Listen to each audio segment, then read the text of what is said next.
Testing. Is that good? Can everyone hear me? Good morning. Welcome to our talk on Capture the Flags, Gamifying Security Education. I'm Max Feldman, Mrs. Bufferworths on Twitter. I work on the product security team at Slack.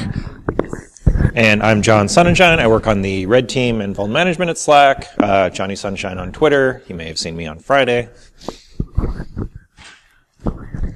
And so today we're going to talk a bit about the SDL process that we follow, how that relates to security education, background on CTFs, which we're sure many of you are familiar with, then how we took that, incorporated into our security education process, the planning that went into that, the flags that we use to try and make it accessible to an audience of not just hackers, the execution, and then lessons learned from that. So a bit about our security development lifecycle. We have a CI/CD pipeline. It's super easy to push code. People are coding on day one. We have exercises where you push to production in the first week. It takes about 10 minutes to push, so you make your edits, push, bam, it's live. So pretty quick, but a little, not dangerous, but fast moving. So we have a tool that we use that we just open sourced, called GoSDL. Check it out if you're interested. It helps us scale. The product security team is about 6 people. Our engineering org is about 500 or so. So we have this tool. It gives self-service checklists so that people can look at what they're working on, look at their new features, and raise awareness to us, the security team, of potential security issues, and to keep our communication between the dev and the security teams transparent. And all of this goes together to have a culture of trusting our developers. So we have a lot of communication with our developers. We have strong relationships. It's great. But we want to make sure that as part of that relationship, we're helping each other grow. So we learn more about our code base and development from them. They learn more about security from us. And this self-service approach does rely on people having more knowledge of security. And so you have to keep them educated, have to keep people learning, and learning in an engaged way for this to be sustainable. So there's a lot of enthusiasm, but developers aren't always security experts. People come from a variety of different backgrounds, usually not hacking though. Maybe computer science degree, maybe coding boot camp, a lot of different backgrounds, and so they're not security experts. Giving slideshows to teach security or text can be informative, but boring and doesn't always capture the essence of actually breaking something or the satisfaction or excitement of executing, exploiting a vulnerability. Talking about RCE is not as fun as exploiting RCE. And we have different employees of different backgrounds. Everyone in a company is involved in the security of it, whether or not they're technical. So a goal of security education that we have is also to educate our non-technical employees. Definitely our technical ones, but other people can be a gateway into your corporate environment, so you want people to appreciate security, but also have fun. So we have front-end people, background people, legal team, marketing, the things you find at a company. So we want to also encourage, with this education, intra-company networking and bonding between people, like bringing together different teams to learn about security makes it a little bit more fun for everyone. And if you're just doing onboarding classes, which is what we do and we're doing for a while, and still do, it's good, it's nice hands-on practice, but it's just an hour, and it doesn't necessarily bring everyone together with a problem solving, the shared experience that they can have. So also security training and classes can be expensive or overkill. They're great if you're a security professional and you have a budget from your company to go and spend several $1,000s on a SANS course or something, but is a developer going to say like, yes, I want to drop that much money on this skill that I don't necessarily need for my day-to-day job? Maybe not. Security conferences may also not be relevant enough. They're also full of degenerates. And so maybe developers don't want to go to that, or they're intimidated. So can we improve our education techniques? That's the big question here. And the answer is yes. So I'm going to hand it off to John to talk about CTFs. CTFs. The button works. So some of the history of CTFs. So the first one that was ever formalized was at DEF CON 4. The goons put it together. Over time, the challenges became more normalized, kind of like they had regular kind of challenge categories. They kind of automated the scoring of them instead of just a goon decided that that's how much that was worth. And they're super common puzzles. I mean, who in the room has done a CTF before? Yeah, like a good half of you at least. So as most of you probably know, there's two major kind of categories of CTF. So there's the Jeopardy kind where there's a challenge. The challenge is assigned a number of points. You complete the challenge and you get those points. Sometimes there's like a scaling depending on who does it first. And the other one is attack and defense. And that's where you have to both attack other participants' machines as well as have your own machines which you are meant to defend against other attacks. CTFs are fun. They provide hands-on experience. They're really great educational tools. I mean, the first time I ever wrote a buffer overflow was for a CTF. They encourage competition. A lot of them you do much better in a team, so they encourage teamwork, like figuring out problems together. Sometimes you'll have a crypto guy on your team. Sometimes you'll have a web app person on your team. And they've become so common that if you look on CTF time, there's almost never a weekend without a CTF. So if you ever want to play a CTF, you can just go play a CTF. Right, so the DEF CON 4 CTF was the first formal CTF. The contestants provided and then hacked the others, so it was an attack defense style.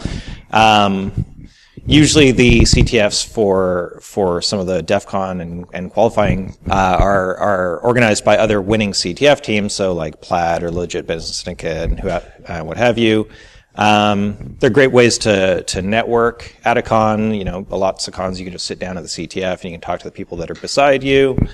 And so we started thinking about doing CTFs as a training tool, and this isn't unprecedented. SANS does NetWars, which is a training CTF. I'm not sure if any of you have ever played with NetWars. You can usually get a free week or whatever at various times.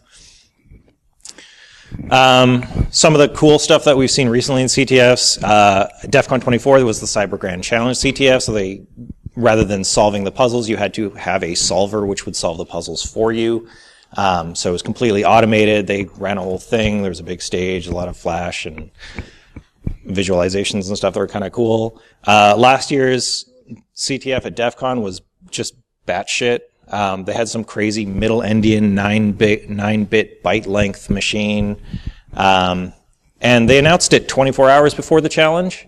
And still when it started, teams had tools in place. So they basically spent the entire night rewriting all their tooling to deal with this just crazy non-standard machine. Some of the pros and cons of CTFs. They have great puzzles. They have lots of rewards and incentives. Memes.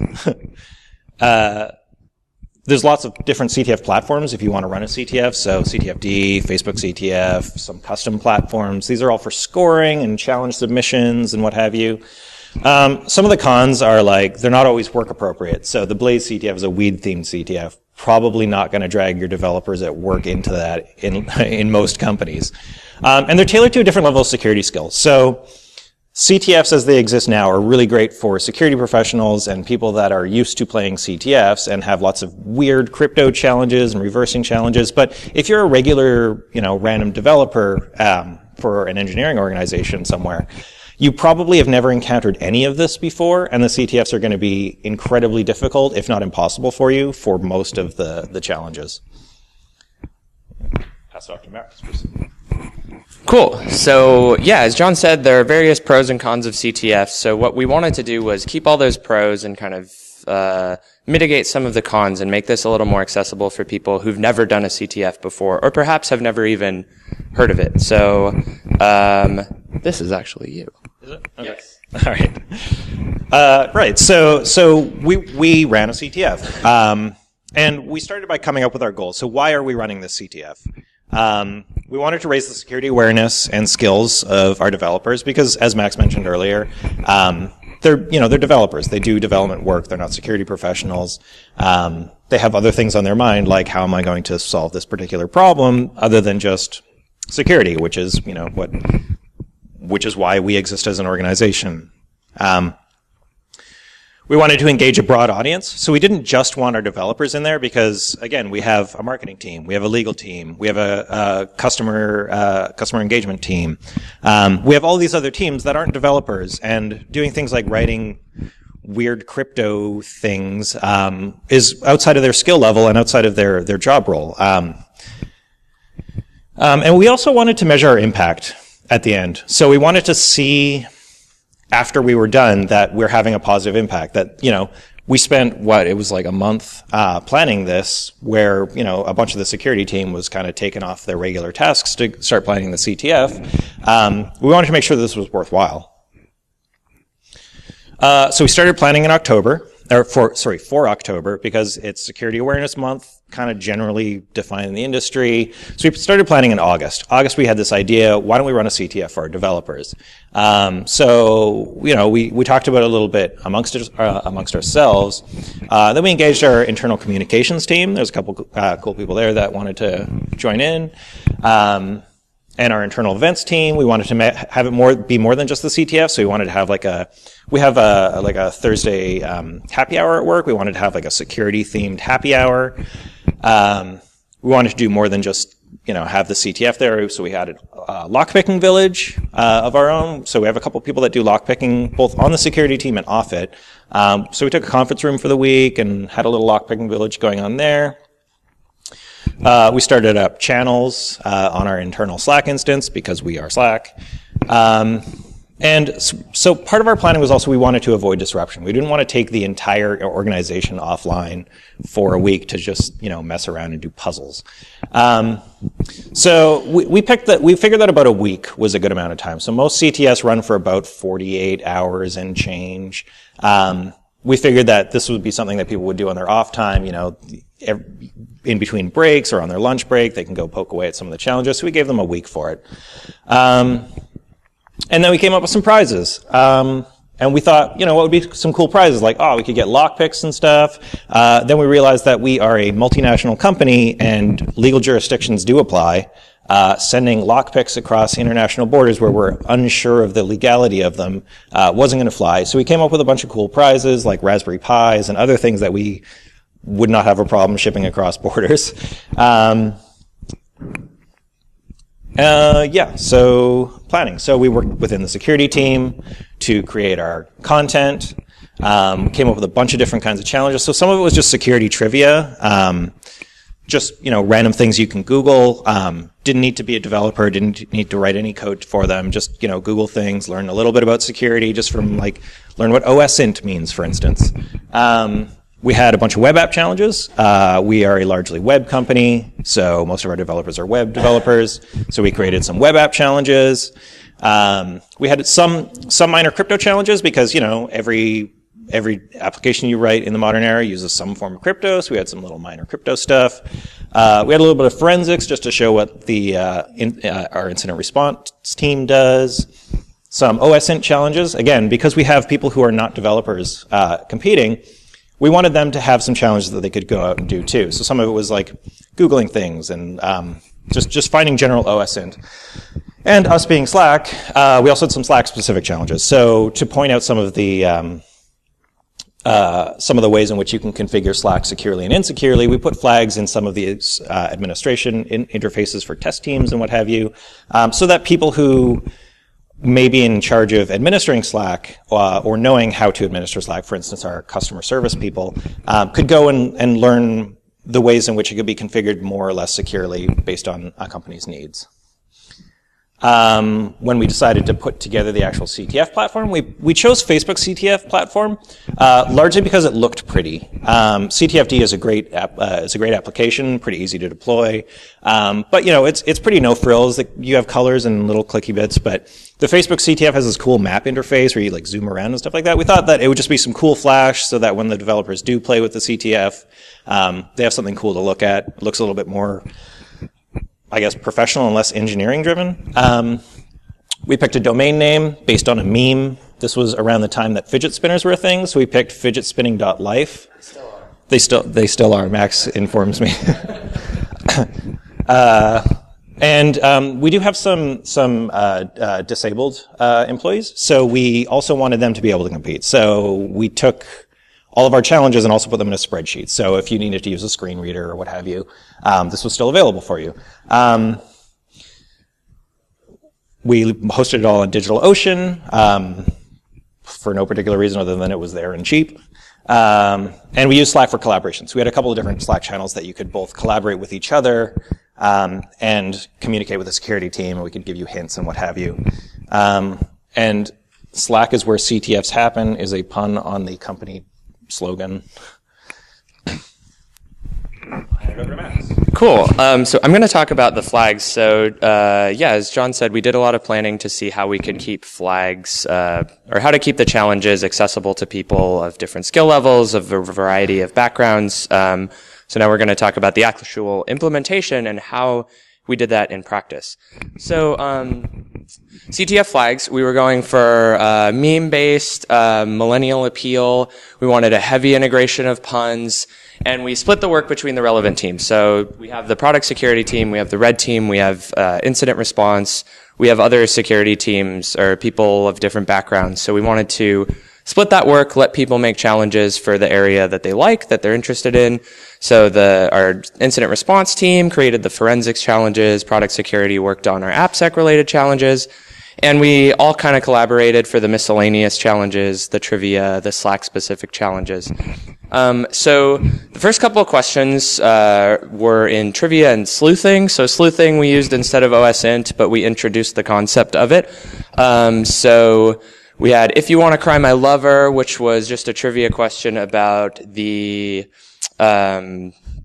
about Marcus Hutchins, the Computer Fraud and Abuse Act, and WannaCry. So that was a security pop culture reference. We wanted to give people, these are kind of gimme challenges, but if you're in security, maybe you wouldn't have to look it up, but it's something you can Google if you're not familiar, still get those points, and you start off by scoring. You start off by winning, so you get people interested. We had All Your Base Are Belong to Us, which was an introduction to base 64 encoding. So we started with assuming, no background, and not even necessarily technical skills.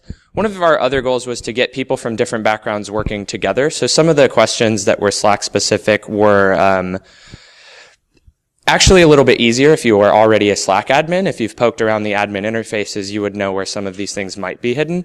One interesting tidbit is, one of our devs reached out to me and said, like, how did you do this, first challenge? Because the only way I could think to do it was to, like, do all these database queries, and like he had this very, very complicated way of doing it. And I was like, oh, you just go to /admins/ this configuration setting. So it was interesting to see like an admin who would quickly do that via the way we intended. An engineer didn't necessarily know that. So that's why we wanted to encourage people to work together so that different skill sets are covered and actually required to do this in a short amount of time.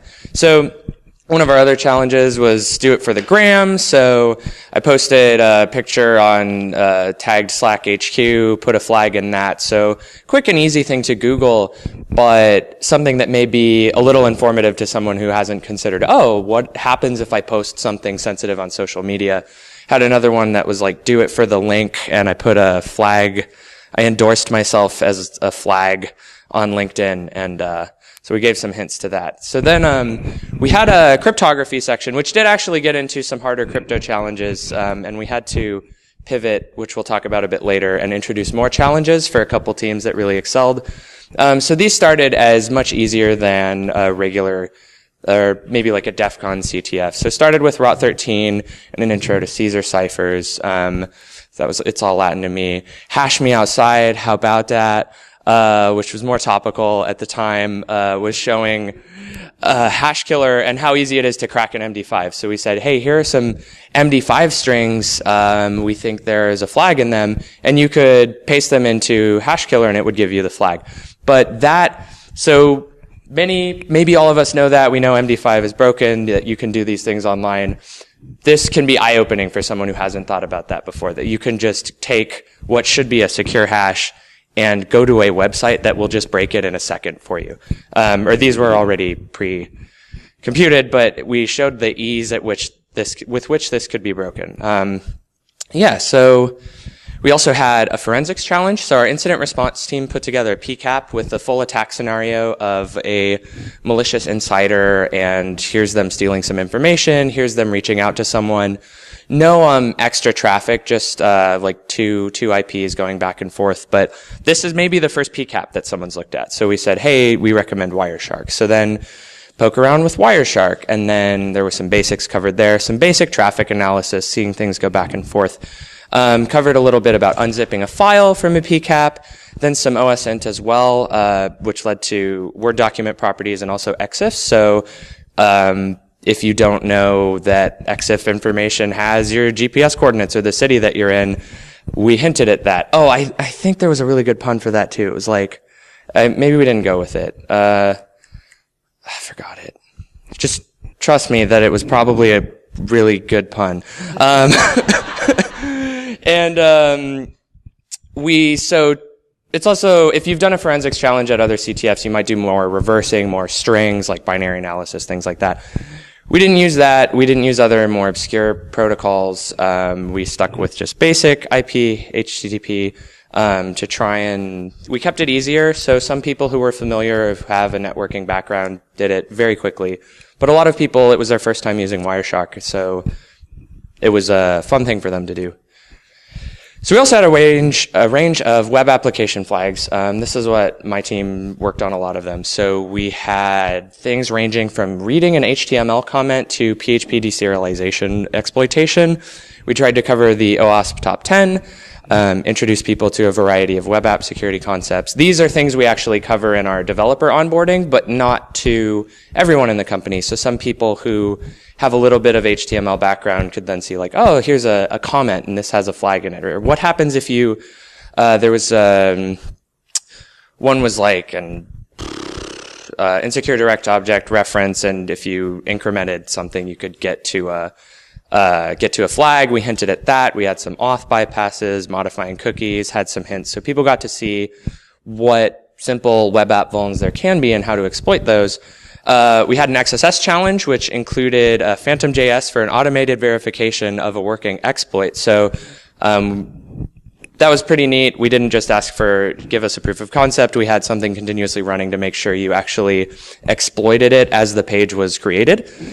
We had SQL injection, RCE, and we had a PHP deserialization vulnerability, which also led to RCE, and that was taken from another CTF, and we'll talk about why we had to do that right now in the execution. So we talked about the planning, what we did, the steps leading up to it. So when we actually launched, we had a company-wide announcement. We had done all this preparation, coordination with internal events. We had some Slack channels for people to communicate. We did an early launch for the Melbourne office, so stayed up on Sunday night to make sure things were working for them. And then some employees started working on the challenges pretty much immediately. By the end of day one, one team of 5 had most of the challenges. And then a couple stronger teams got into it, and then we ran out of challenges. So we said, what was our first hardest challenge? It was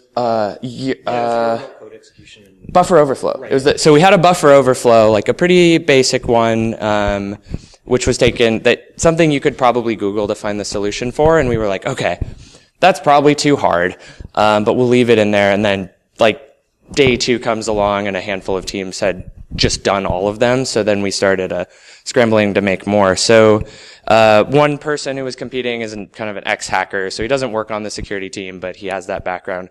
Also, our CTO, super good at this. So we had to make more challenges and steal some from other CTFs, including PPP. So what worked here? People participated. These challenges were accessible to a lot of teams. We saw the Melbourne office, when they started, they had a couple teams of 5 with some people from our customer success team and also some ops people. We had other teams that had devs and were people who are friendly across their departments. And so they made teams of friends, and they were working together to get some of these challenges. So we had a lot of interactions with the company. So the security team was branching out. We're meeting more people. We're getting more face time, establish yourselves as an organization that people can come to with questions when they need help. We also got our CTO is participating, so that's great if you run a thing and your CTO is so involved in it that he gets all of the challenges. The first time I'd ever spoken with our CTO was with one of our challenges. So he'd come to me and was he enjoyed it because I stole it from Plaid. So shout out to them. Yeah, so we got kind of top-down recognition, which was nice. And it's nice to know that people in the organization are engaged. We had people who reached out asking about challenges, asking for hints. We host security office hours. People swung by that with questions. People were asking in channel. Teams were helping other teams. It wasn't like we all work together, so it's not very cutthroat, and people say like, hey, have you tried this? Other people give other hints. And teams were formed, so, they say teamwork makes the dream possible. The majority of people who participated were on a team. The top handful of teams were individuals, but in the top 10, about half were teams of 4 to 5 people. So we had a lot of teams going on. These were security cookies.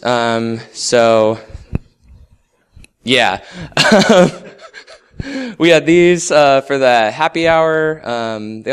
Did they play hackers? Yeah, we opted out of playing hackers because it's our work, but they had like Doritos and Mountain Dew, right? And they definitely got Doritos and Mountain Dew. So the hackers themed, we hire some bartenders. They had a bunch of hackers themed drinks that they made up, like the acid burn and the crash override and what have you. And so what else worked? The servers stayed up for the most part. We had like 5 8s or so that's a B+. That's pretty solid.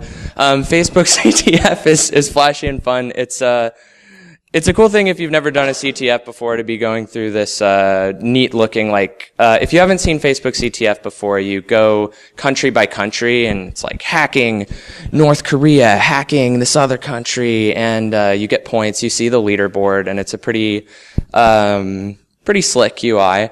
4 individuals completed all of our challenges, including the scramble challenges where we were taking in things from other CTFs. The link unfurl, which you can see in the bottom right. So when you actually shared this link in Slack, it would unfurl to this super legit looking thing. Here we give out certificates, so that's a certificate of hacking and trophies. So these were some of the prizes. We also did Raspberry Pis for the top 4. The people who completed all the challenges got Raspberry Pis. Or the Raspberry Pi Zero and some other neat hardware. So, people liked those. The people who were it's a fun thing for anyone who's interested in tech, and the people who are doing well at the CTF, I would say, are likely to enjoy a thing like that. Couple things that didn't work. HHVM had some, I don't know if they're caching issues. They're maybe intentional, but I spent a few hours trying to get that link unfurl to work, and I just took down the whole server every time I tried to refresh it. So I would tear it down, change HTML, relaunch, find out I messed it up, and then do it again until it worked. There were another thing about Facebook CTF is it's not, so CTFD has a very easy to go through, here are the easiest challenges, here are the next, group them in sections. Facebook CTF is more by countries, so you kind of click around and it's fun, but you don't necessarily see here's where I should start, here's where I should finish. I'm not a sysadmin. It was a lot of copying and pasting scripts. This was the script that I copied to set up SSL or TLS on all the servers. I am sure there is a better way to administer multiple machines. So in the future, we're going to talk to other people on our team. So we have a whole infrastructure team and people who, and we'll talk about this in the future steps. What also didn't work, occasional flubs of challenges. So for example, we made a padding Oracle challenge. I kind of threw that together, forgot that you can't get the first block of the ciphertext, but with the second block decrypted, they could go back and Google what the phrase was, because it was something, drown your spirits in woe, and then if you get the last half, it ends up being your spirits in woe. So with Googling, you could go back to that. Someone pointed it out, I fixed it. DigitalOcean probably offers better features than copying and pasting scripts every time you launch a server. So in the future, we'll do that a bit differently. Also, a lot of manually adding manual fixes, tearing down machines, and then building them back up to get them working again. This also, I wouldn't say this is a didn't work, but this relies on good actors, people not actually trying to break things or trying to attack the other participants. So it was robust enough for playful work and people participating.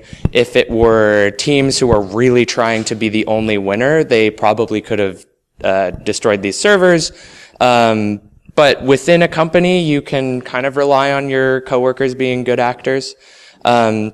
But yeah, we're going to have a better time next time when we loop in more people with experiences. So, pleasant surprises. We had a higher than expected level of participation. We had good engagement, good discussions, which is always great. Like, if your security team interacts more with your organization, you at least become the friendly or the fun people, and when they get a phishing email, they don't click it, maybe they ask you first. Or maybe they come to you with a security question before they start, thinking about an architecture and getting more entrenched in a way of thinking that may not be the best. We got attention from higher levels, engagement from individual contributors to executives. Our CTO and co-founder loved it. Less pleasant, really smart people doing it, so we ran out of challenges, and the lost productivity from everyone who built this and everyone who participated. But Slack stayed up during that week, and it stayed secure, so it was a success. So I'm going to hand it over to John for the feedback that we got from people about the challenges. Yeah, so after we ran the CTF, we did a survey with everybody that participated, just asking them a bunch of questions, how they felt about it, what was a good use of their time, did they enjoy it, what their favorite challenges were, what their least favorite challenges were. Everybody seemed to like the SQL injection challenge. It required a bunch of iteration and not just remember the single trick. So it wasn't just like Google it and paste this thing in. You actually had to think about what you were doing and like dig around a little bit. People like the single site request forgery and the Python challenges. So the Python challenge was, that was the one that I stole from Plaid that our CTO really liked. It was, you had a Python interpreter, did not have the standard library, and also were not allowed to use alphanumeric characters. So that became a little bit of a trick to rebuild. I thought it would last him all week. It took him 6 hours. So, I mean, I kept him busy for 6 hours. I guess that's good. People's least favorite challenges were the cross-site scripting one because there was ways that you could block yourself from being able to complete it. So a stored cross-site scripting that prevented you from going back to the site again. The site refreshed itself every 5 minutes or something like that. Yeah, sometimes Phantom.js broke, and then I would have. So sometimes people would reach out and say like, "Hey, I don't know if I did this right," and I would say, "Okay, which technique did you use?" And then if it was something that should have worked, I rebooted the server, and if it was something that shouldn't have worked, I felt more or less confident that it was still working.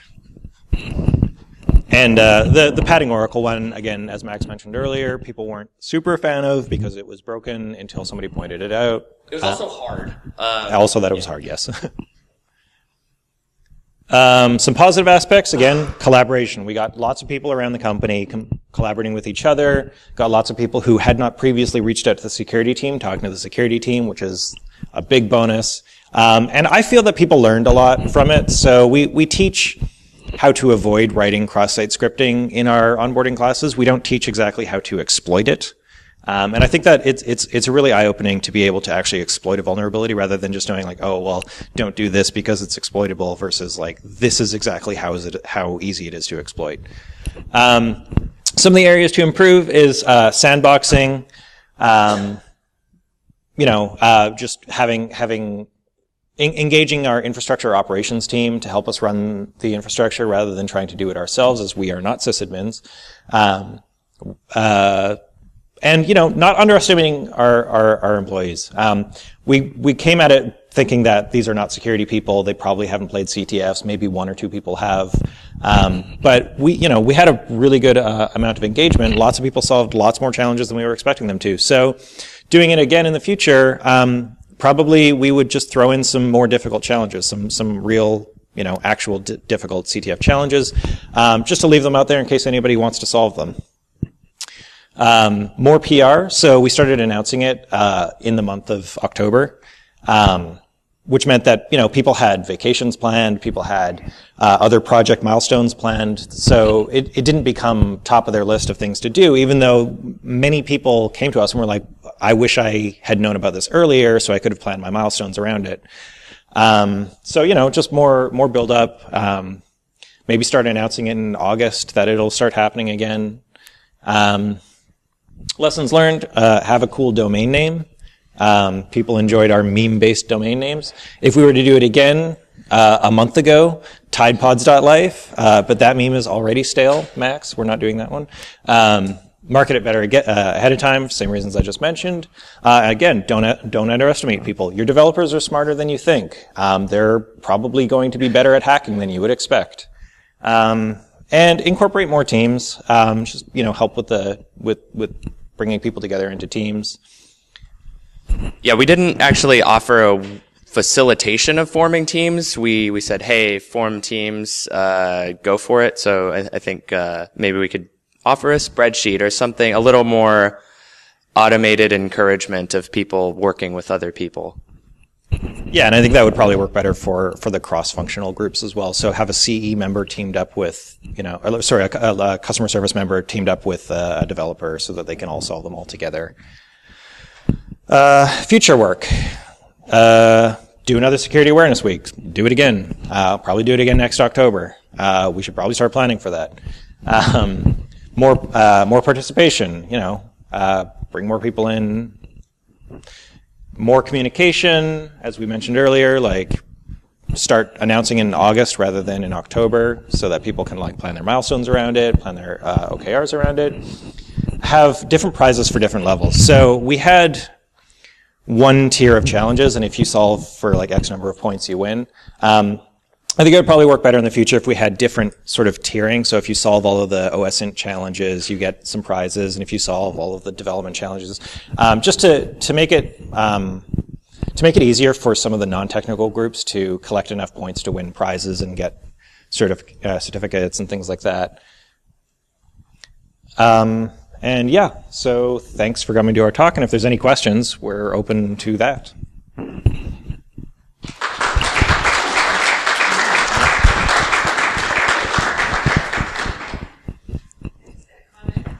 Yeah, what's up? This seems like this would actually be great. When we team building at the company I used to work at, we went and made coffee mugs. That was okay. But this is actually really useful. Yeah, that's a good point. Especially building it across functional groups. Having CTFs as a team building would be a really cool idea. We also saw there were teams. So our Melbourne office is smaller than the HQ, and so.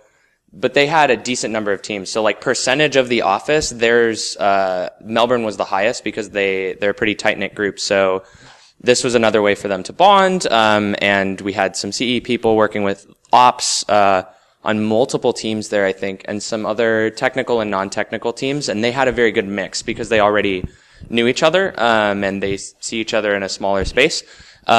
In San Francisco, we had, which is where our HQ is, there were more teams of people who already worked together. So, we did see both angles, and there's definitely a value in, team collaborating on something that isn't one of their goals for work, an escape the room, but you're escaping God, I was looking for a pun, but, you're hacking stuff. Yeah.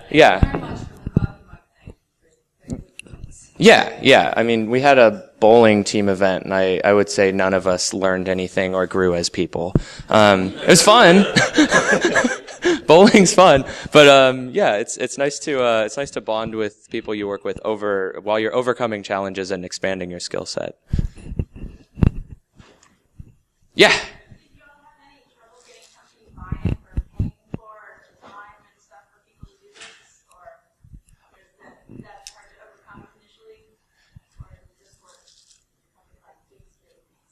I would say it just worked, which was fortunate. And we didn't expect the level of buy-in. So Cal, our CTO, we hadn't engaged him in particular, but once he found out about it, he participated, like, as a participant. He was doing the challenges.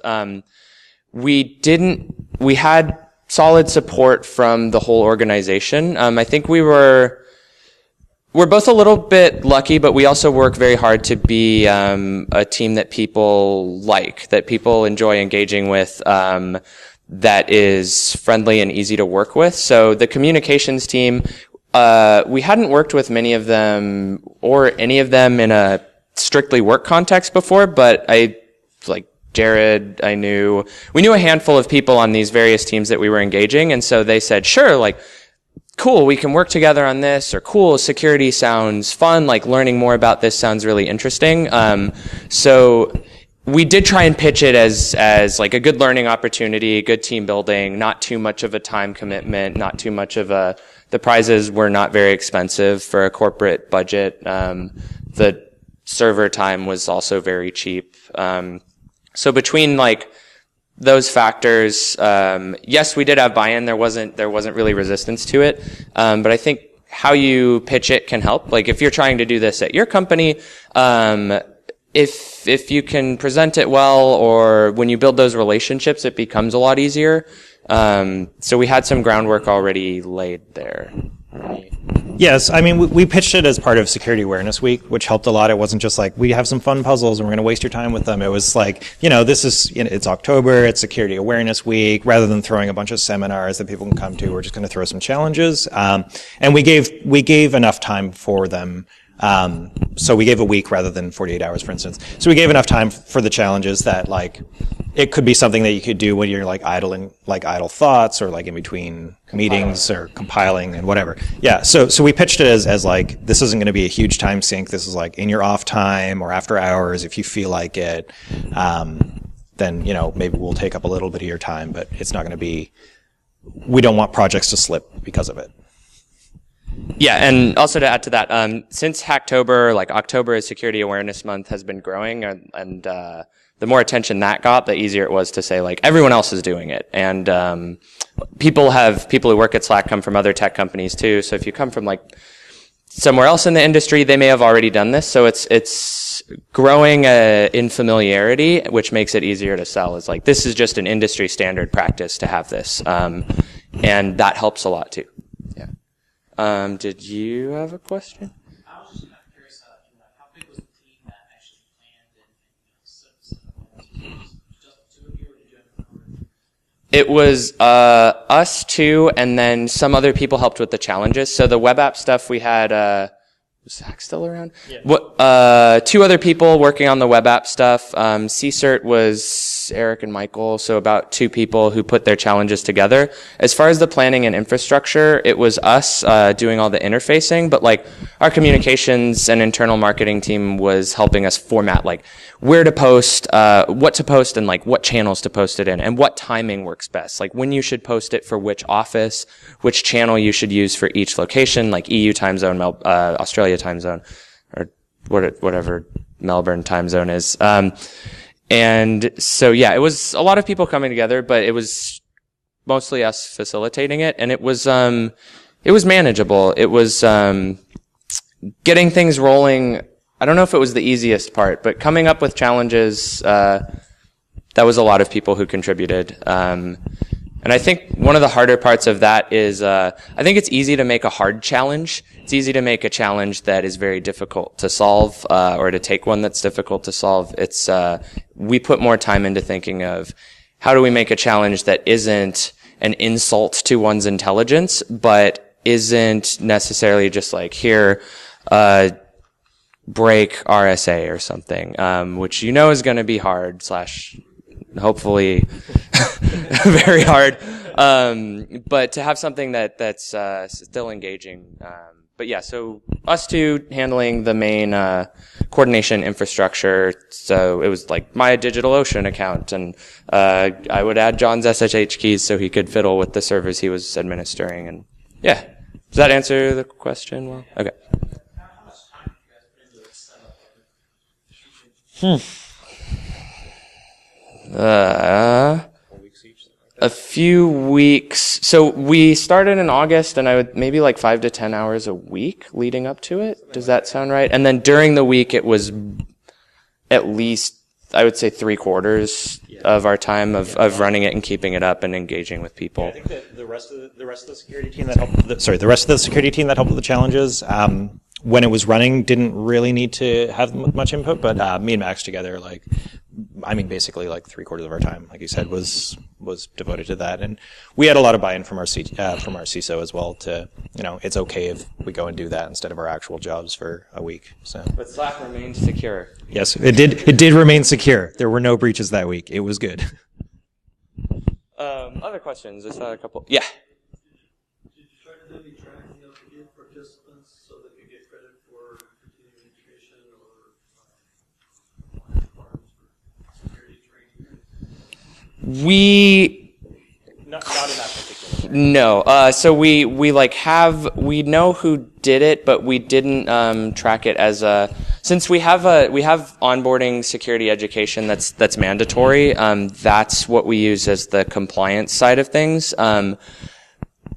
That's an area to be improved, though, right? This is more hands-on. This goes beyond our initial onboarding, and so the better we get at this, the better we'll be able to track who has done more, who's done more than just basic onboarding. Have a list of people who participated or even who did very well. Starts to help us if we ever want to poach people from internal teams too. Now we know who to do. We're going to take our CTO and co-founder and we're going to bring him to the security team instead. Yeah, does that answer the question? Cool. Other questions? Cool. Okay. Thank you, everyone.